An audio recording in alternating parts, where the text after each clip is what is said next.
Oi, gente, tudo bem? Eu sou a Yara. E pra quem acompanha, enfim, todas as aulas certinho, assim, sabe que hoje a gente não fez uma transmissão da aula de filosofia. E isso aconteceu por, enfim, alguns problemas que foram enfrentados. E por essa razão, para que não houvesse uma defasagem e, enfim, nenhum atraso muito grande na matéria, eu vou passar para vocês fazer uma apresentação sobre a filosofia platônica e Platão no geral. Lógico que de maneira bem resumida e com uma abordagem bem direcionada aos vestibulares. E outro ponto que vale ressaltar também é que a Luísa, que era a pessoa que estava ministrando as aulas de filosofia, ela vai continuar ministrando, foi só algo bem pontual, assim, que fez com que eu estivesse aqui para substituí-la. Mas, enfim, vamos começar. Bom, primeiramente, quem foi Platão? Ele nasceu mais ou menos em 427 a.C., em Atenas, e algo que é muito importante quando a gente pensa no Platão, enfim, todo o pensamento platônico, é que ele foi discípulo de Sócrates. Isso é muito essencial, não apenas porque parte da obra dele é as documentações bibliográficas de Sócrates, como também o fato de que a vida de Sócrates, enfim, a filosofia e o aprendizado foram muito representativos para formar o que a filosofia platônica. Então, assim, a vida de Sócrates, enfim, tipo, desde como ele enfim, ensinou e desde todo o seu processo didático quanto a sua morte foram influentes para o trabalho final de Platão. Bom, e isso a gente vai ver mais para frente quando a gente vai falando um pouco mais sobre a visão política de Platão.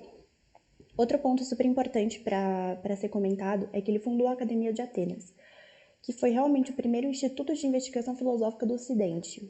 E isso é muito essencial de se pensar, porque anterior a isso, o que a gente tinha eram espaços que eram utilizados para fazer investigação filosófica, apresentação filosófica, mas não era destinado unicamente a isso, né? Esses espaços anteriores eram chamados de ágoras, que inclusive foi o palco de Sócrates, por exemplo, né, como foi colocado. Bom, ele escreveu mais de 26 tratados filosóficos, e dos quais a maioria permaneceu acessível até o dia de hoje. Isso é muito significativo também, porque quando a gente pensa em Platão, ele não é apenas um dos grandes nomes da filosofia ocidental, mas sim da filosofia universal, porque o legado que ele deixou no sentido enfim, as consequências do pensamento platônico, elas são existentes até hoje quando a gente pensa o pensamento moderno. Então, é muito essencial pensar por esse lado também. E, por último, assim, outro ponto que é muito importante ressaltar é que ele foi professor de Aristóteles. Então, ele foi formado por um grande mestre da filosofia e formou outro grande mestre da filosofia. Então, é muito interessante fazer essa relação da representatividade de Platão, pensando na filosofia ocidental, mas também pensando nas influências de outros representativos da filosofia ocidental. Bom, abaixando um pouco aqui, entrando então em princípios fundamentais de sua filosofia. Sobre os princípios fundamentais de filosofia platônica, existem 3 pontos que são muito essenciais para pensar como que vai se estruturar tudo. Um ponto que é grandíssimo e até conhecido quando se fala de Platão é a dialética que ele desenvolveu da lógica do mundo sensível e do mundo inteligível. Então, para Platão, existem 2 mundos na composição do mundo total, né?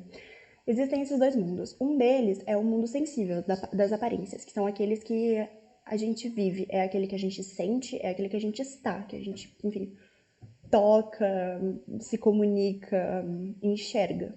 E existe também o inteligível, que é o mundo das essências, o mundo essencial, onde tudo que está lá não é possível tocar, mas ele existe, e ele existe em sua forma mais pura e verdadeira. E aí a gente entra então nessa lógica da dialética do ser e do não ser. O que significa isso? A dialética do ser é aquele que é. O que é o que é verdadeiramente. Aquilo que é verdadeiramente é essencial e está no mundo inteligível. A gente não é capaz de tocar. E aquele que não é, mas ao mesmo tempo de alguma maneira é fisicamente, está no mundo sensível. É aquilo que a gente toca, que a gente tem contato. Mas a ideia principal é de que tudo aquilo que a gente tem contato no mundo sensível é apenas uma representação não verdadeira daquilo que existe no mundo inteligível. Então, existem vários exemplos que ele trata, como, por exemplo, a ideia de que a rosa que a gente vê aqui é apenas uma sombra, uma representação da rosa verdadeira. A rosa verdadeira, a flor, né? Ela tá só no mundo inteligível e a gente não é capaz de atingi-lo, a gente é capaz de aproximá-lo através da racionalidade do conhecimento, mas isso também a gente vai trabalhar em sequência. Bom, no segundo ponto aqui, colocado no segundo parágrafo, a gente tem sobre a morte, a influência da morte do Sócrates dentro de seu pensamento político. Então, pensando o princípio fundamental da filosofia platônica em seu aspecto político, em seu reflexo político. A forma como pensa Platão a política é muito compreendida através da influência que Sócrates teve. Inclusive, está faltando um acento influência. Mas, enfim. Porque ele sempre busca compreender as formas mais justas de fazer política e questionando muito a forma como o sistema político da época de Atenas, né, de sua época, que era uma democracia ateniense, mas uma democracia muito restrita, mas a gente vai tratar disso depois também. Bom, e como terceiro ponto, tem aqui a linguagem como fármaco, enfim, que é a ideia de tratar a linguagem como um mecanismo de ou fazer o bem ou fazer o mal, mas não necessariamente você precisa escolher entre os dois, tipo, nossa, vou fazer o bem ou vou fazer o mal, mas sim é mais qual vai ser o resultado da sua linguagem, se ela vai ser para o bem ou se ela vai ser para o mal. E através disso ele faz uma crítica muito forte aos sofistas, que foram trabalhadas já nas aulas anteriores, que são aqueles que não apenas enaltecem, mas fazem uso da retórica para basear toda essa filosofia. Então, ele está criticando isso porque ele está falando que a linguagem, ela realmente, a linguagem como retórica, né? Ela pode ser usada para o bem, mas ela pode ser usada para o mal também. E ela só é usada para o bem quando ela está na sua busca científica, ela está buscando através da racionalidade, e ela é usada para o mal quando você está tentando meio que desviar da linguagem científica, enfim, da lógica científica, da lógica racional para conseguir algo, né? E aí fica clara a crítica aos sofistas. Bom, passando então, a gente tem a dialética e teoria do conhecimento, que seria uma abordagem mais profunda sobre o que eu havia comentado sobre o mundo inteligível, ou o mundo das ideias. E o mundo sensível, perdão. Bom, como eu mencionei aí, como foi mencionado, essa é a principal base para entender a sua filosofia no geral, porque em todas as suas implicações, essa é aquela que teve maior influência no pensamento platônico em si. E agora a gente vai passar para uma parte que relaciona essa dicotomia do pensamento platônico a outros dois filósofos pré-socráticos que também já foram trabalhados, que é o Parmênides e o Heráclito. Ao mesmo tempo que essa relação pode tornar as coisas mais confusas, pode tornar isso ainda mais abstrato do que é, também pode ajudar no sentido de ser um pouco mais ilustrativo. Então, enfim, é um pouco confusa essa parte, eu acho, pelo menos. Mas então, é considerada como uma síntese da contra-argumentação de Parmênides e de Heráclito. Fazendo uma recuperação breve. Parmênides defendia que há um ponto essencial em toda a matéria humana. Essa essência, ela permanece durante toda a nossa vida. Esse é o ponto principal de Parmênides, que sempre vai ter algo essencial. Para Heráclito, no entanto, existe uma constante mudança. Ele, inclusive, faz aquela analogia ao rio, que você nunca entra no mesmo rio, porque as águas elas sempre vão estar em movimento e as águas sempre vão ser diferentes, então você nunca entra nas mesmas águas, logo você nunca entra nos mesmos rios. Então, ele é capaz de fazer uma síntese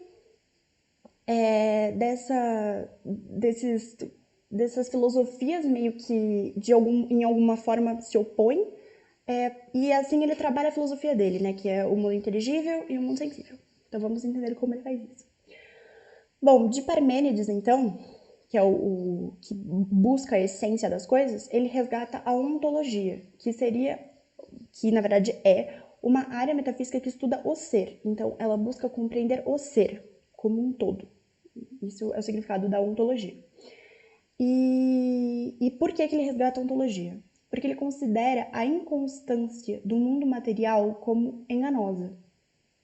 Então, ele diz que a ideia de que o mundo material ele é sempre inconstante e está sempre em uma transformação e, enfim, é sempre algo muito dinâmico como algo enganoso. Ele acredita que nesse aspecto não faz sentido. E ele vai trabalhar isso trabalhando um pouco como sendo o mundo sensível o reflexo do mundo das ideias. E a doxa também. A doxa para ele é a opinião. Seria você se manter em uma irracionalidade, meio que mitológica. Se manter sempre na opinião. E de Heráclito, ele reafirma a constante mutação do mundo material. Então, vamos fazer uma recuperação de novo. Ele acredita que há uma constante mutação no mundo material. No entanto, ele busca compreender isso porque ele acha que, em partes, isso também não pode fazer sentido. Então, ele realmente une os dois filósofos para buscar fazer uma síntese, né, como foi mencionado, do que ele trabalha através da ideia de um mundo sensível e um mundo inteligível. Bom, então ele reafirma a constante mutação do mundo material, porém critica a utilização desse conhecimento como fato, visto que ele somente estaria na essência. Então, ele critica Heráclito ao pensar que a constante mudança é algo determinante e único, porque quando você diz que uma constante mudança é algo determinante e único, você torna isso essencial para algo. E o objetivo dele é realmente não ser essencial, não buscar uma essência, não buscar uma única essência. Enfim, essa é a síntese da contra-argumentação entre Parmênides e Heráclito. Ela é um pouco confusa, como eu disse, mas ao mesmo tempo ela pode ajudar a ilustrar a ideia que ele faz do mundo inteligível e do mundo sensível. Bom, retomando então, essa essência que ele recupera de Parmênides ao buscar uma ontologia, ela não estaria no mundo sensível então, ela estaria assim no mundo inteligível. Então, no mundo inteligível, você tem algo que é imutável das coisas, você tem a verdade absoluta delas. Tendo a verdade absoluta delas, você tem uma imutabilidade dessas coisas, porque elas já são verdadeiras, elas não precisam mudar, enfim, se transformar ou tomar outro caráter. E em uma dimensão da qual todos nós teríamos vindo. Ah, tá, e aí já esse é outro ponto, perdão. E esse mundo inteligível, então, que é o mundo das perfeições, é o mundo ideal das ideias, é uma dimensão da qual todo mundo veio. Tipo, eu vim, vocês vieram, todo mundo veio de lá. Só que a gente caiu, ele realmente faz essa relação de queda no mundo material. Caindo nesse mundo material sensível, a gente sofre uma espécie de amnésia. E ele usa exatamente esse termo. A gente sofre uma amnésia, a gente esquece não como as coisas eram lá, mas o que as coisas eram lá. E assim, as coisas que vemos hoje e sentimos são apenas cópias imperfeitas daquelas ideias, como eu tinha dito, uma representação pouco verdadeira, uma sombra, ou então um reflexo, ou então uma mera representação meio turva daquilo que é de verdade. Mas só seria possível se aproximar dessas verdades inteligíveis através do conhecimento de fato, que deriva da razão. E aí a gente entra no método platônico. Ele defende que existe então essa relação de mundos e a gente precisa buscar alcançar ou pelo menos se aproximar do mundo inteligível, porque só lá a gente vai encontrar realmente a verdade absoluta. E lembrando, a filosofia é sempre a busca pelo conhecimento e pelas verdades da vida, do mundo, enfim. Então, é isso. Ele cria um método, ele desenvolve não necessariamente um método muito pontuado, assim, mas ele enxerga um método para você buscar voltar, ou pelo menos se aproximar desse mundo que todos nós viemos, que é o mundo verdadeiro. E que deriva da razão, com certeza. E aí entra através do método socrático. Então ele consome um pouco de Sócrates para poder pensar sobre isso. Porque ele acredita que o conhecimento e a racionalidade elas vão ser estabelecidas através de um veículo de contra-argumentações, de dialéticas e sínteses, que vão ser a ferramenta, né? Como eu disse, o veículo para ter acesso a isso. Então, seria aquela ideia de dialética, de sempre um contra o outro, um contra o outro, um contra o outro, até gerar uma síntese. E essa síntese seriam os degraus que você vai subindo e vai alcançando esse mundo inteligível. Então, abaixando um pouco mais.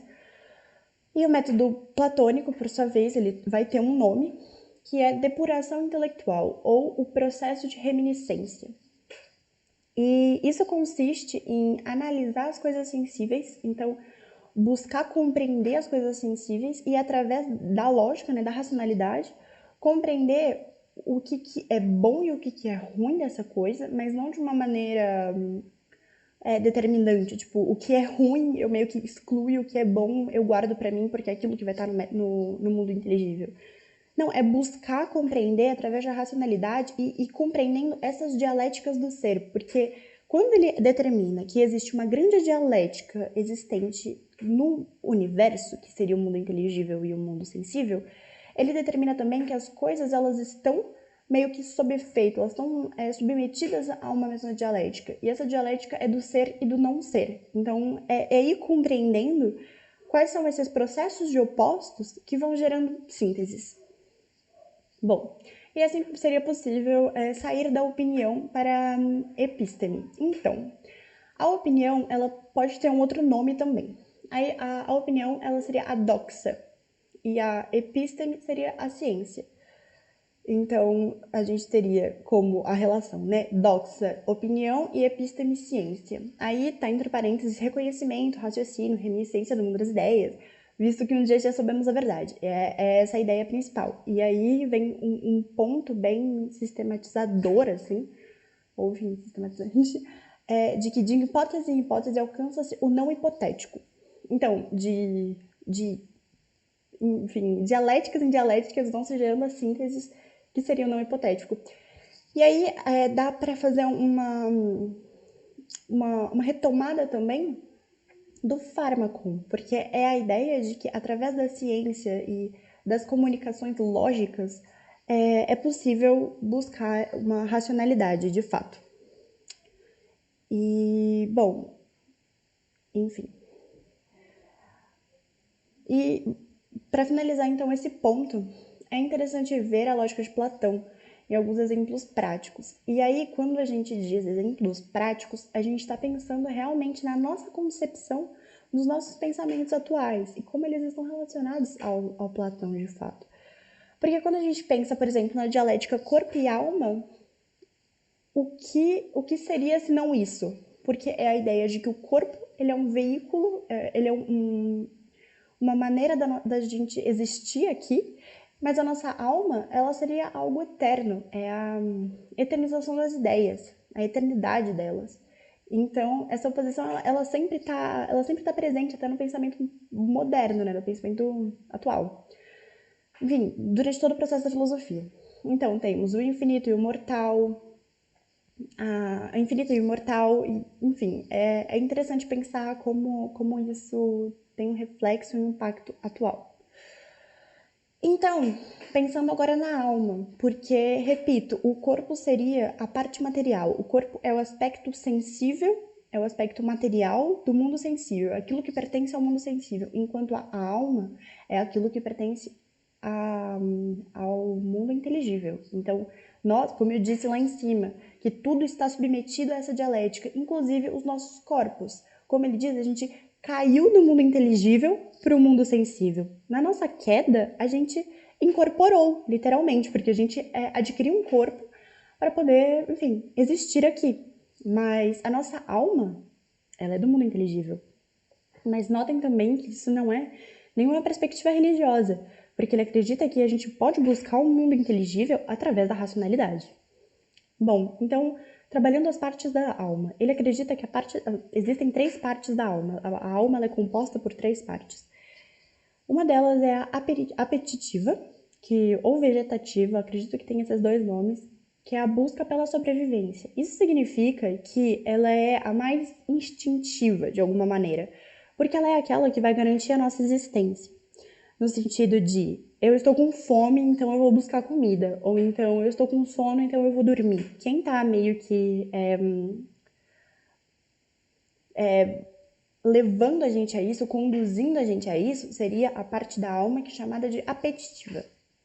Bom, outra parte da alma é a irascível, que dá origem às emoções, que é responsável pelos sentimentos. Então, é aquela que vai conduzindo a nossa emoção e o nosso sentimento mesmo. Acho que nem tem muito como desenvolver isso. É como se fosse um meio termo entre um movimento instintivo e um movimento super racional. É a emoção, de fato. E aí temos a terceira parte da alma, que é a racional, que é a parte superior, que permite aos seres alcançarem a reminiscência, a episteme, o conhecimento de fato. Isso significa que a parte racional, ela é a parte mais valorizada para Platão. Apesar dele ele acreditar que as pessoas elas têm diferentes funções. Mas, enfim, esse é um pouco mais... diz mais respeito sobre sua teoria política. Voltando às partes da alma especificamente, a racional, ela, então, é trabalhada dessa forma. É a capacidade da pessoa de ir tendo um raciocínio lógico, um raciocínio racional, de fato, para buscar esse mundo inteligível. E é importante ressaltar também que existe uma relação hierárquica entre essas almas. Então, como se a apetitiva fosse a menos desenvolvida, a menos complexa, a irascível é aquela que está no meio termo, e a racional ela é a mais complexa, a mais desenvolvida, a que dá às pessoas a maior capacidade delas de, enfim, se desenvolverem e terem raciocínios absurdos, assim, realmente transcenderem de alguma maneira, mais se aproximarem do mundo inteligível. E dessa maneira, essas diferentes partes da alma não se encontram em equilíbrio em todos os seres. Então, é capaz de que alguém seja mais racional do que irascível e apetitivo, e é capaz que alguém seja mais apetitivo do que irascível e racional.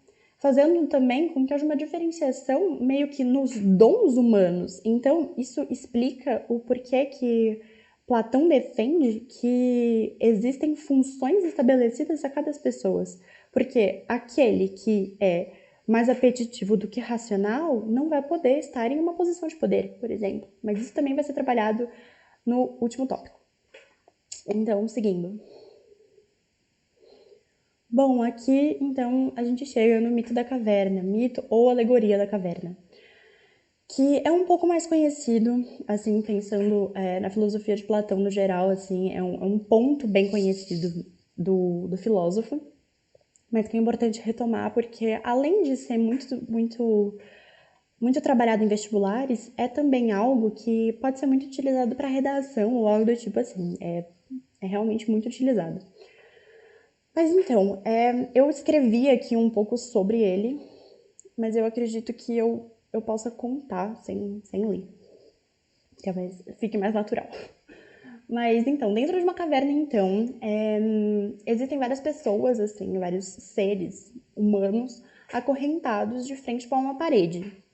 Se vocês procurarem na internet, inclusive, tipo, o mito da caverna, representações, vocês vão ver, tipo, imagens que representam muito bem esse mito aí. Porque ele é bem simples até, assim. Eu ia até colocar uma imagem, só que, enfim, me enrolei toda. Mas, então, é a ideia de que existem várias pessoas acorrentadas de frente para uma parede. Atrás dessa parede tem uma tocha, um fogo, né? Uma tocha pegando fogo. E existem alguns seres que vão passando em frente à tocha, mas atrás das pessoas, fazendo com que essas pessoas acorrentadas fiquem diante uma série de sombras nas paredes. Então, elas ficam vendo sombras, enfim, acontecendo nessa parede, enquanto elas estão acorrentadas lá. E a ideia é exatamente essa, de que existe, então, essas pessoas que estão acorrentadas lá e que esse mundo, ele é totalmente verdadeiro para elas, porque é o único que elas vivem, é o único que elas, enfim, estão constantemente em contato, é a realidade única para elas. E elas não veem a possibilidade de haver outra realidade senão aquela. Até que um desses acorrentados, enfim, se desacorrenta, sei lá, ele sai e ele consegue, tipo, sair da caverna para ver o que tá acontecendo fora da caverna, tipo, pra ver o que tem para além dessa caverna.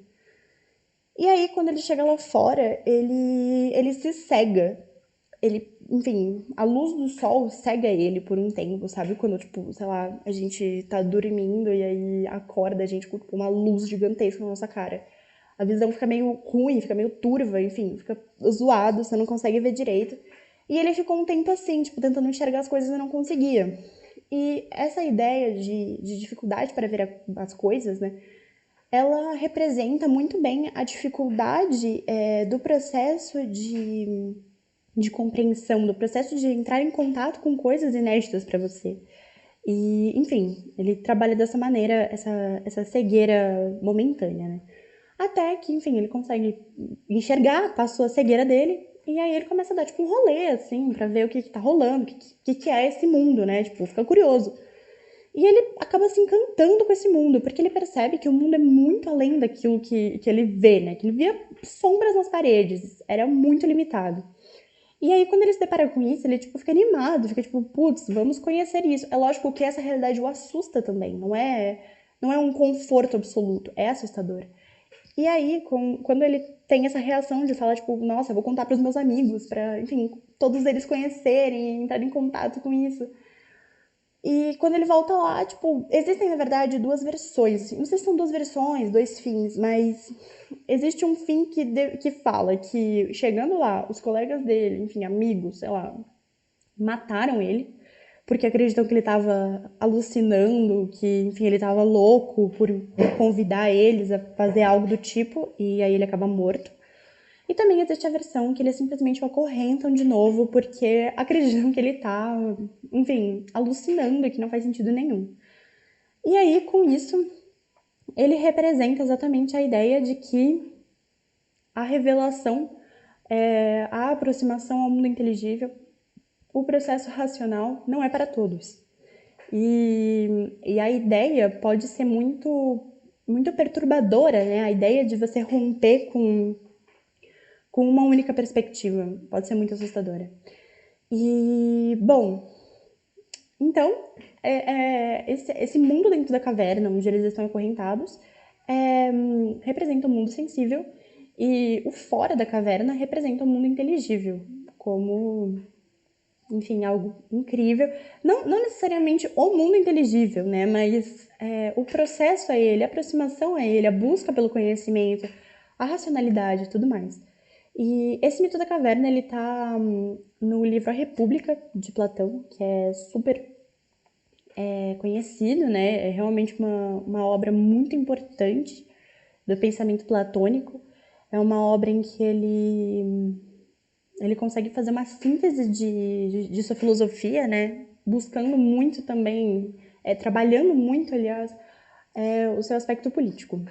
Mas, enfim, vamos ao último ponto, que seria realmente trabalhar a visão política de Platão, né? O que é a política, ao que se refere a política ateniense, o que representa, quais são suas sugestões, porque é interessante pensar que esses pensadores, eles sempre buscam sugerir algo, enfim, trabalhar as possibilidades através das críticas deles. Então, o quarto tópico, chamado de A República e o Rei, Filósofo Rei, ou Rei Filósofo, você encontra pelos dois nomes, mas eu acredito que o mais conhecido assim vem sendo o Rei Filósofo. Mas enfim, vamos lá.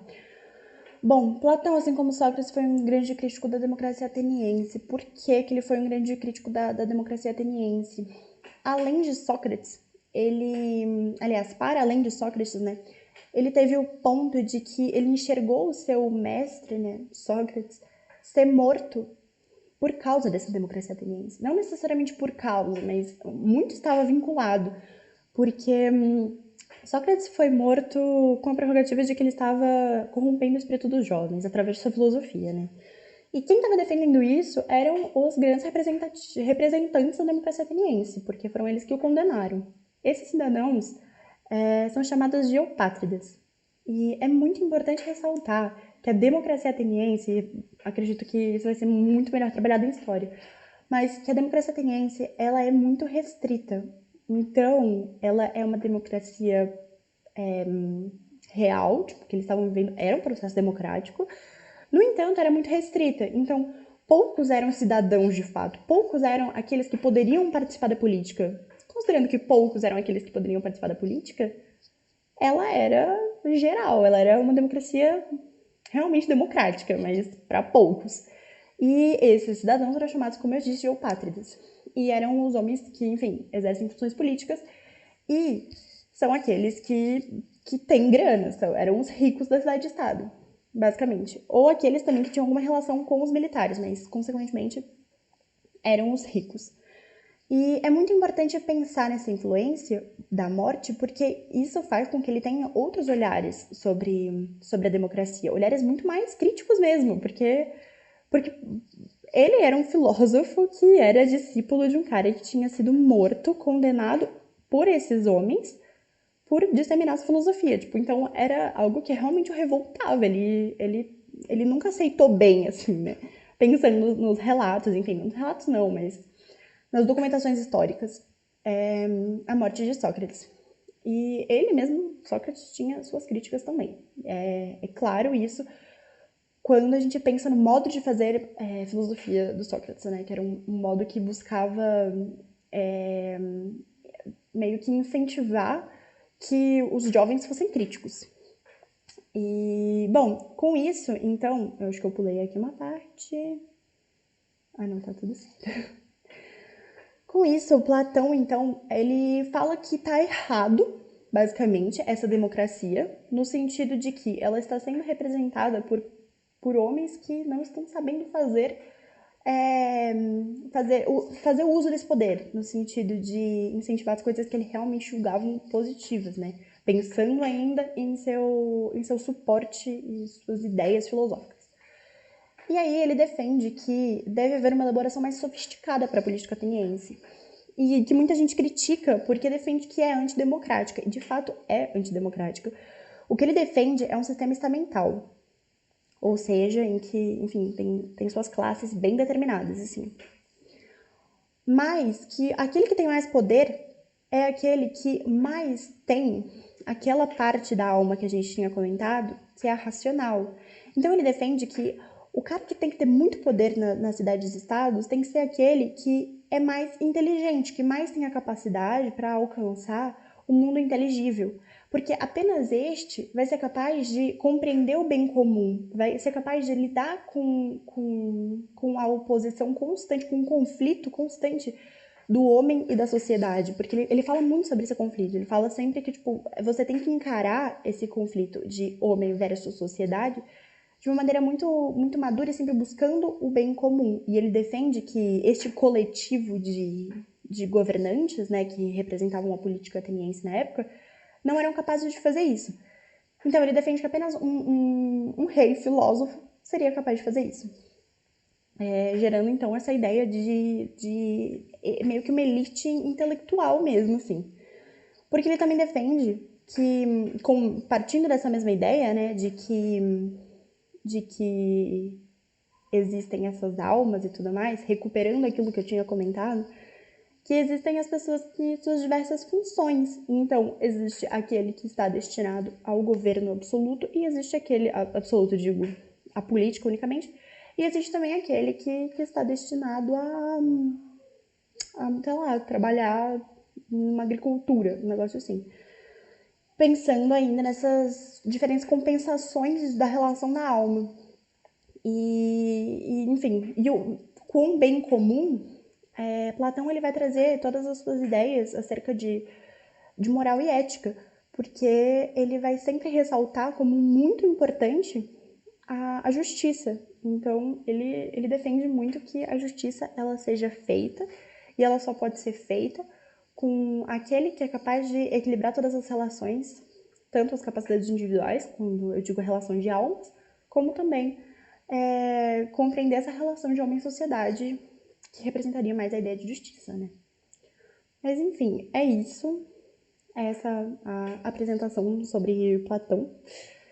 Eu vou voltar aqui no ponto inicial.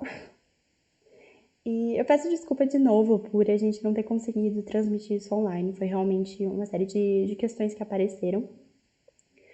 Mas já nas próximas semanas isso vai ser resolvido e aí a gente já vai voltar a fazer as transmissões online mesmo de filosofia e sociologia, né? Que semana que vem é sociologia.